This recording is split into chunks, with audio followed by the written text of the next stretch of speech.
तुम्हाला काही दोन शब्द सांगणार आहे ते तुम्ही शांतपणे ऐकावे अशी माझी नम्र विनंती.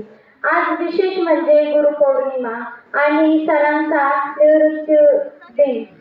याच्यासाठी आपण सर्व उपस्थित झालो आहोत आपल्याला माहीत आहे आणि सरांनी सर्व शिक्षकांनी यशच घडत आहोत आणि त्यांनी आम्हाला इतके चांगले संस्कार लावले आहे आणि त्यांनी आम्हाला खूप काही शिकवलं आहे.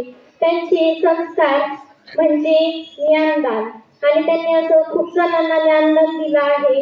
त्याने त्यांच्या जीवनाचं सोनं झालं आहे आणि सर्व शिक्षक इतके आदर्श आहेत की ही शाळा आदर्श बनवण्याचा खूप प्रयत्न करतात आणि ही शाळा खूप आदर्श आहे आणि मला गर्व वाटतो की मी या शाळेचे विद्यार्थी आहे.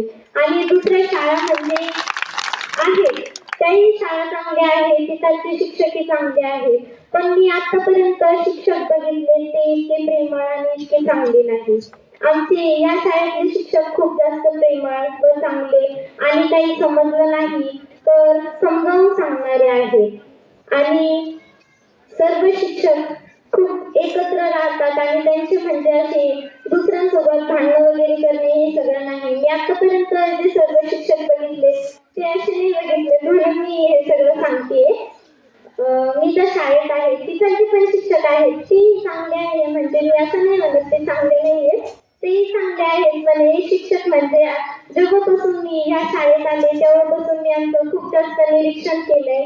ते खूप जास्त समजावून सांगतात प्रत्येक गोष्टीमध्ये सपोर्ट करतात मार्गदर्शन करतात आणि त्यांच्यामुळेच मी इथं सर्व शिक्षकांमुळे तुमच्या समोर कॉन्फिडन्सली बोलत आहे.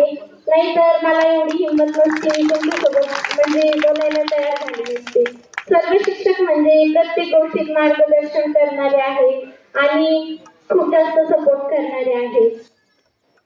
कोळेकर सर खूप जास्त आदर्श आहे. त्यांनी आम्हाला खूप जास्त चांगले संस्कार लावले आणि आम्हाला ते रागावून बोलले असतील कधीतरी पण ते तितके चांगले आहेत खूप जास्त आणि त्यांनी आम्हाला लेखन शिकवली होती.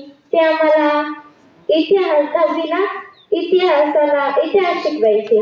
ते आम्हाला खूप जास्त शिकवायचे चांगलं आणि अजूनही ते आमच्या लक्षात आहे. म्हणजे कोणी दुसऱ्या शाळेमध्ये काही प्रश्न विचारल्यानंतर आम्ही पटकन उठून उत्तर देतो कारण आम्हाला सर्व शिक्षकांनी चांगली संस्कार दिले आणि चांगली शिस्त लावली आहे. एवढे बोलून मी माझे भाषण संपवते.